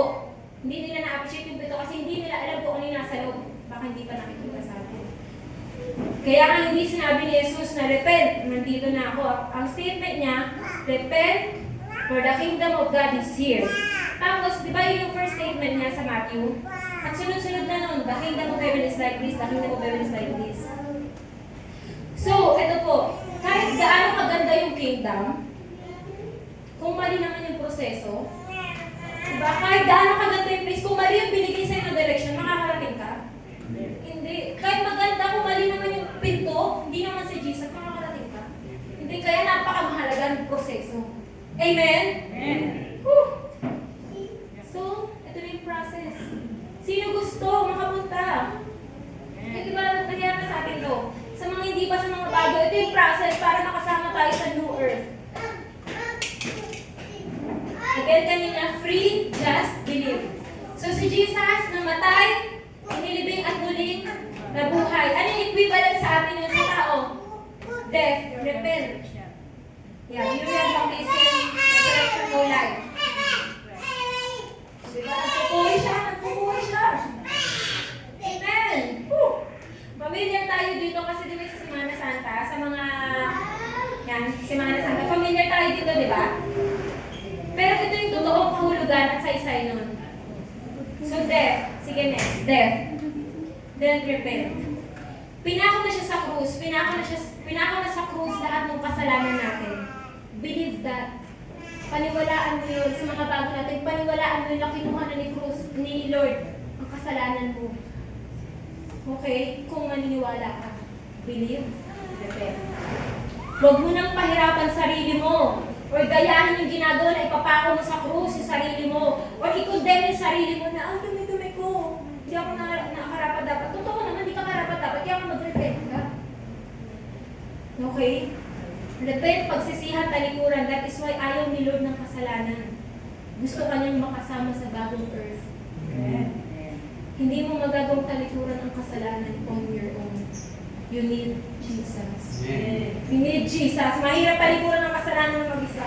You need Jesus. Next. Born again. Ano po ba yung born again? Ano yung born again? Tayo ba yan? Religion? Hindi, mga kapatid. Born again.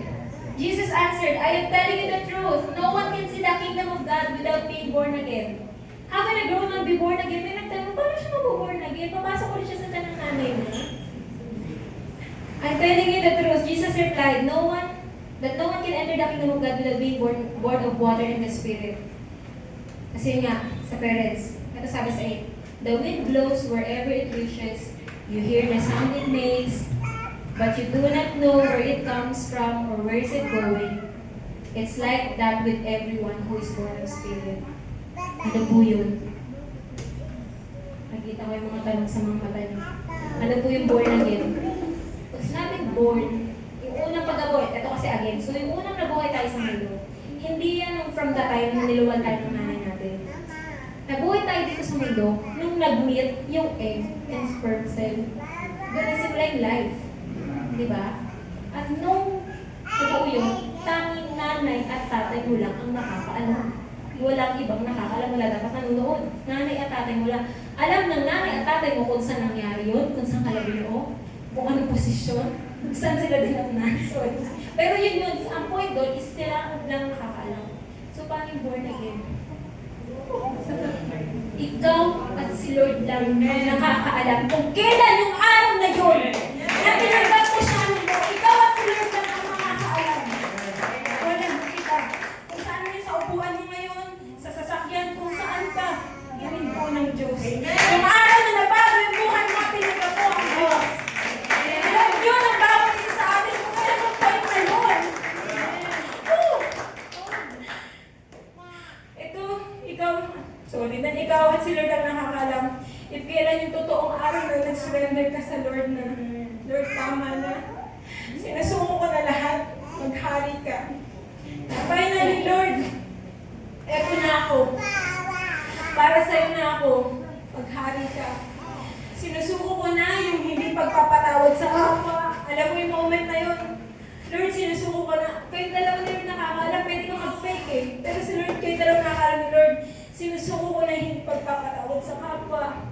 Yung galit, yung tamang pagkakalikha sa akin, yung pornography, bisyo, krimen, cheating, pangangaliwa, pagnanasa, katamaran, pagmamayabang, pagmamalaki lahat ng kasalanan. Alam ni Lord kung kailan mo totoong sinungko yan. Ikaw at si Lord ang nakakaalam. Kung kailan mo kayo nakuha ni Lord. Yung mga lalong. Yung ibig sabihin ng born again. Okay? Next, kaya yung sabi sa 8, the wind blows whatever it wishes. Kung nasaan ka man dalat na you hear the sound it makes. Diba? Kung saan ka man dalat na kakausapin ni Lord, papaguhin yung buhay mo. Whew. Sige, next. Next po, burial. Napakahalaga ng bawat process na ito. Walang dapat i-skip, walang dapat mauna. Tatlo lang ito, makinig po tayo. Burial, or equivalent sa tao ng baptism. Sa Matthew, yung pagkababa ni Jesus, nung binaptay siya ni, sino baptay? Si John? Pagkabaptay sa kanya, bumukas ang langit, bumaba ang Espiritu ng Diyos. Okay? Ayan pala, as soon as Jesus was baptized, he went up out of the water. In that moment, heaven was opened, and so the Spirit of God descending like a dove and alighting on him. So, paano po yun sa atin? So, nilibing siya, ang equivalent sa atin. Nilibing natin yung pagkakasalanaan natin, and that is through baptism. Hindi ito yung binyag, iba po yung binyag. Binyag inahalin ba? So, read verse. Sige nga, next. Meron ba? Hindi. Yun yung ano. So, baptism, pwede kung sa dagat, sa pool, or kung saan. Tapos, pagpipray po tayo ni Pastor. So, if you decide today, sa mga nandito, sa mga inaabot nito, message nyo lang kami, chat nyo lang kami, para makasama tayo dun sa pagbabalik, para matapos na ang lahat. Diba? Para sa proseso ng next. Ito po ang pinakamahalagang part na ngayon lang yung nag-sink in. Resurrection, pagkabuhay ni Lord, ni Jesus, sa ating new life. The Spirit of God, who raised Jesus from the dead, lives in you. And just as God raised Christ Jesus from the dead, He will give life to your mortal bodies. He will give life to your mortal bodies by the same Spirit living in you. So after 3 days, diba, Semana Santa, nabuhay si Jesus Christ. Physically yun, kita ng mga alagad. So, bakit kaya mabuhay ng katawan ni Jesus? Bakit nabuhay yung katawan ni Jesus? Dahil siya, ang Diyos, yung spirit niya, yung nag-raise yung katawan niya. Yun yung bumuhay. Kaya naman mga kapatid, nung nabaptize tayo, na-open din yung langit at bumaba din sa atin. Yung spirito ng Diyos, gano'ng kaimportante ito? Kaya itong katawan natin, na nasa subject sa kamatayan dahil sa kasalanan, kahit mamatay tayo physically, sa pagbabalik ni Jesus, sama-sama tayong bubuhayin. Amen. Oo, physical, bubuhayin, may katawan. Ang namatay ay katawan, kaya katawan din yung bubuhayin. Yung Spirit ng Diyos na tinanggap mo. Yung Spirit ng Diyos na tinanggap mo, nag-repent ka, makakapnagdap ka ng Spirit ng Lord pag nag-repent ka at nagpabaptize ka. Yung Spirit ng Diyos na tinanggap mo, yun din yung bubuhay sa'yo. Pag dumating si Jesus, sasama ka sa sasalubong kasi tinanggap mo yung Spirit. Amen. So, tanging Spirit lang ni God. Kaya sabi kanina, hindi pwedeng ibang Spirit. Sa ibang Spirit, wala kakayahan niya. Tanging Spirit lang ni God ang may power para mag-resurrect. Kaya sabi kanina, kapag hindi si Jesus, kapag hindi Spirit ni Jesus, itakbo niyo. So may naging tanong, anong klaseng katawan ba? So kanina, no, New Earth. Ngayon naman, anong klaseng katawan kayo ibibigay sa atin? Kasi nga naman, pag nilibing ka, nabubulok yung katawan, di ba? Oh? Ano yung glorified body? Kalulu, ano ba yun? Spirit ba yun? Hindi, body nga eh. So ano yun? Basahin natin. Mortal bodies to immortal bodies. Ang Diyos ang nagbibigay ng katawan, 1 Corinthians 15. Ang Diyos ang nagbibigay ng katawan. Ito po, yung katawan natin pagbalik ni Jesus. Ang Diyos ang nagbibigay ng katawan sa binhing iyon ayon sa kanyang kagustuhan. Bawat binhi binigyan niya ng angkop na katawan at hindi pare-pareho ang laman. Tignan niyo po, di ba, yung laman ng lahat ng creation Lord, hindi pare-pareho ang laman. Hindi pare-pareho ang laman ng mga nilikhang may buhay. Iba ang laman ng tao, iba ang laman ng hayop, iba sa mga ibon, at iba sa mga isda. May mga katawang panlangit, may mga katawang naman panlupa, iba ang kagandahan panlupa, iba din ang kagandahan panlangit. Kagandahan dito pa sa English, iba yung glory. Okay? Iba ang liwanag ng araw, iba naman ang liwanag ng buwan, at iba rin ang ningning ng mga bituin, at maging mga bituin ay magkakaibang ningning. Diba, totoo, mayroong maliwanag na bituin, mayroong hindi, nasa Bible din. Ganyan din, muling pagkabuhay ng mga patay. Ang inilibing ay mabubulok, ngunit hindi mabubulok kailanman ang muling binuhay. Walang karangalan at mahinaan ng nilibing, marangal at malakas sa muling pagkabuhay. Sa tayo, walang karangalan at mahina ng nilibing, pero malakas pagkabuhay. Inilibing na katawang pisikal, muling mabubuhay bilang katawang spiritual. Ano yung spiritual? Spirit ba? Sabi natin. Kung may katawang pisikal, mayroon din katawang spiritual. Ganito ang sinabi sa kasulatan. Ang unang tao, si Adan, ay nilikha, binigyan ng buhay. Ang muling Adan ay spiritong nagbibigay buhay. Ngunit hindi na unang spiritual ang pisikal, muna bago spiritual. Ang unang tao ay mula sa lupa, sapagkat nilikha siya mula sa alabok. Ang pangalawang tao ay mula sa langit. Aging bumaba mula sa langit. Ang katawang panlupa ay katulad ng mga nagmula sa lupa. Bakit putol? Sorry. Ano nga? Maliit. Malagay eh. Edit.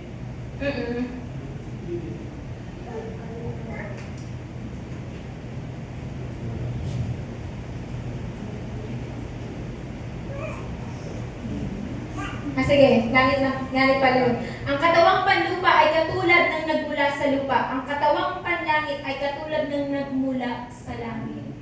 Nagmula ulit sa langit. Yung katawang ibibigay sa atin, pero hindi spirit. Nagmula sa langit. Amen? Amen. So ano yung impact nito? Parang hindi ko pa gano'ng nakikita yung impact sa inyo. Hindi ko pa nakikita na-appreciate nyo. Sorry ah. So after reading this, kung nalaman mo, mabubuhay ka pala with body na ipagkakalaw ni Lord. Kaya magiging matapang ka para kay Kristo. Kasi kahit mamatay ka sa katawan nito, pugutan ka, kaya tatapang pala ng mga kahit pugutan ka, kahit anong persecution, dahil sa pag-share mo ng gospel, sa pagdupad ni Kristo, bubuhayin ka. Sabi ko kahit mawala ako, sabi ko makikita ko pa rin si Aileen sa New Earth. Ganyan yung mo. Kaya magpapagal ako kay Lord. Magpapagal ako kay Lord. Isipin mo si Mama.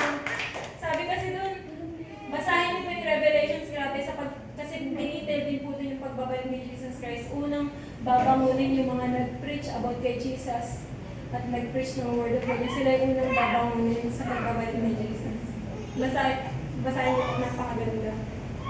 So inisip ko nga din po si Mama, sabi ko makikita ko ulit si Mama kasi nagpagal si Mama eh. Diba? So kahit yung mga apostol na nagpagal, sa pagbabalik ni Kristo, bubuhayin ka. Unlike nung di ka naniwala, hindi ka nag-share, iningatan mo masyado yung buhay mo, kamatayan ang punta. Bible verse. Next. Bible verse. Ay, sorry, may karugtong pa kanina sa mortal bodies. Sige nga, malaga po eh. Hindi, after na. Ito ang ibig kong sabihin mga kapatid, ang binubuo ng laman at dugo ay hindi maaaring makabahagi sa kaharian ng Diyos. Kaya kailangan baguhin. At ang katawang nasisira, hindi maaaring magmana ng hindi nasisira. Isang iwagang sinasabi sa inyo, hindi lahat tayo mamamatay. So mayroong maabutan ng pagbabalik ni Jesus Christ. Pero anong mangyayari? Ngunit lahat tayo babaguhin. Amen. Sa isang sandali, sa isang kisap mata, kasabay ng huling pag-ihip ng trumpeta, sapagkat sa pagtunog ng trumpeta, ang mga patay ay muling bubuhayin at di na muling mamamatay. Babaguhin tayong lahat. Ang ating katawan na nabubulok ay mapapalitan ng hindi nabubulok. Ang katawang namamatay, mapapalitan ng katawan na hindi na mamamatay. Kapag ang nabubulok ay napalitan ng hindi nabubulok. Ulit.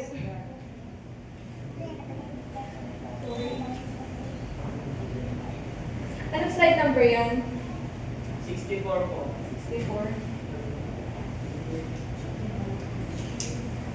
So mga kapatid, kapag ang nabubulok ay napalitan ng di nabubulok, at ang may kamatayan ay napalitan na ng walang kamatayan, matutupad na ang sinasabi ng kasulatan na lupig na ang kamatayan, lubos na ang tagumpay.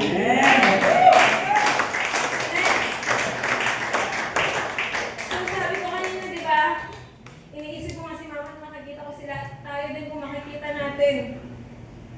Sila ako, Moises, di ba? Nakikita natin sila. Moises, sino pa gusto makita? Sino po? Si Job? Sino po? Mga nabasa niyo, sino po? Si Eva, gusto niyo makita? Sige nga, next. Ito po. Paano? Ito. Sapagkat para sa akin, ang buhay ay para kay Kristo, ang kamatayan ay pakinabang. Ito po yung deeper meaning nun. Pagpapagal mo, bumubuhayin ka kahit mamatay ng physical mo, pagbalik ni Kristo, babangunin ka. Pero ito po yung opposite. Kung takot ka, kanya sabi tuwag, nagmatamad. Ang sino mang magsikap na iligtas ang kanyang buhay, ay mawawala nito. Ngunit ang sino mang mawalan ng kanyang buhay, ay siyang makakapagligtas nito. Diba? Napakalino mga kapatid. So, dyan po nagtatapos. May warning lang po, may warning. May warning, tas may closing, tas may final. Ito, may warning. So, di ba sabi ko sa inyo, sobrang mahalaga na si Jesus lang. So, ito, coming of Jesus. Coming of Jesus. Kaya kung may magsabi sa inyo, naroon ang Kristo sa ilang, huwag kayong pupunta roon. At kung may magsabi, nariyan sa silid, huwag kayong maniniwala. Bakit? Sapagkat ako na anak ng tao ay babalik na tulad ng kidlat na nagliliwanag mula sa silangan hanggang kanluran na makikita ng lahat. So huwag po tayong papadaya sa mga pupunta at magpapanggap na Kristo. Okay? Warning po yan. At next warning, the Bible. Ako si Juan, sa Bible, nagbibigay babala sa lahat ng nakakarinig ng mga pahayag ng Diyos sa aklat na ito. Ang sino mang magdagdag sa mga nilalaman ng aklat na ito, idadagdag ng Diyos sa kanyang parusa ang mga salot na nakasulat dito. Never. Ang sino mang magbawas, sabi yung kahit isang utos, tapos dinamin mo kayo ibang tao na huwag din nilang sundin. Ang sino mang magbawas ng nilalaman ng aklat nito ay aalisan ng Diyos ng karapatang kumalat sa bunga ng punong kahoy na nagbibigay buhay at mawawalan din siya ng karapatang makapasok sa banal na lungsod na nabanggit sa aklat na ito. Warning po yan. Malapit na. Next. Your rights. Ano na yung karapatan mo nung tinanggap mo si Jesus? So, meron pang ulit i-reveal. Sige, next. Okay. Subalit ang lahat ng tumanggap at sumampalataya sa Kanya ay binigyan niya ng karapatang maging anak ng Diyos. Sila ay naging anak ng Diyos hindi dahil sinilang sila sa kalikasan sa kagustuhan at sa paggawa ng tao, kundi dahil sa kalooban ng Diyos. He gave them the right to become children of God. Mga kapatid, children, not servant. Ano yung impact nito? Ang binigay sa atin na karapatan ng Diyos ay children, not servant. Bakit? Imagine niyo sa isang kaharian, kung servant ka lang, may posisyon ka ba doon sa kaharian? Wala. May karapatan ka bang mag-demand? Pwede ba kausapin yung hari anytime? At kung servant ka lang, pwede kang palitan anytime. Pwede kang ihulog anytime. Kung hindi, children of God. Ayun ang karapatan natin. Kaya pag hihingi daw tayo kay Lord, Lord, sabi mo sa salita mo, anak mo ko nakasulat. Ganyan dapat tayo humingi kay Lord na nakasulat, Lord, anak mo. Yan ang karapatan pinag sa iyo at pinagyan mo ang Diyos. Okay? So, next po. Kaya ano ang hiningin ninyo sa pangalan ko ay gagawin ko upang lumalaki ng mas pamagitan ng anak. Kung hihiling kayo ng anuman sa pangalan ko, ito ay aking gagawin. Next. So mga kapatid, false humility. Ano yung false humility? Gusto lang din itama sa atin na yun. Kaya pag ginagalingan natin, pag nakita ng mga tao na ang galing mo, ginagalingan mo kasi anak ka ni Lord eh. Ang talented mo kasi anak ka ni Lord eh. Tapos may bumati sa'yo. Ang galing mo. Ano yung false humility? Hindi, tsamba lang yun. Pero yung totoo, nagpapantig yung tayo ng galing ko lang. Diba? False humility sa amin, hindi, tsamba lang. Ano dapat mong sabihin? Thank you. Dahil magaling ang creator ko. Amen. Dahil magaling ang ama ko. Yes. Ganyan dapat. Ibabalik mo lahat ang papuri. Pero gagalingin mo sa lahat. Okay? Kaya, ay mga kapatid nung si Kuya JR, yung pinasok niya yung ano, praise God, ginagalingan ni Kuya J sa lahat ng paggagawa ng ano. Hindi na. Oo. Yung kasi parang iisipin mo, di ba, may mga times na hindi hindi nakakatag si Kuya J dahil ano. Pero dapat, syempre maglalakad ka ng time. Pero ginagalingan niya. And nagbibigay siya ng glory kay Lord dahil yung talent niya nakakatulong sa iba't ibang tao. Yun. Okay? So, paano papasok yung servant? Even as the Son of Man came not to be served, but to serve, and to give His life as a ransom for the servant is hard. Na kahit sino ka pa, katulad niya, Diyos siya, kahit sino ka pa, anak ka ng ano, sino ka man, anong profession mo, dapat may puso kang handang maglingkod. Magpagamit sa Diyos. Yun yung servant. Pero as to rights, i-claim mo lahat. Okay, last. Ambassador. Christ ambassadors. So dahil anak ka na ng Diyos, binigyan ka ng karapatan ng ambassador. Ano yung ambassador? Representative. Katulad, di ba, dito may US Embassy. Sino makikita natin sa US Embassy? Ang US citizen, di ba? Yan ang ambassador. Hindi naman pwede hindi pang lahi. So kaya nga, kami mga sugo ni Kristo, ang Diyos mismo ang nakikiusap sa inyo. Sa English, so we are Christ ambassadors. God is making His appeal through us. We speak for Christ when we come back to God. Ito pa mga kapatid. So, next. Christ ambassadors, not Christian. Ang Christian po na word, 3 beses lang binanggit sa Bible. At hindi siya galing kay Lord, hindi din siya galing sa believer, sa mga disciples, galing siya sa pagano. Basahin po natin.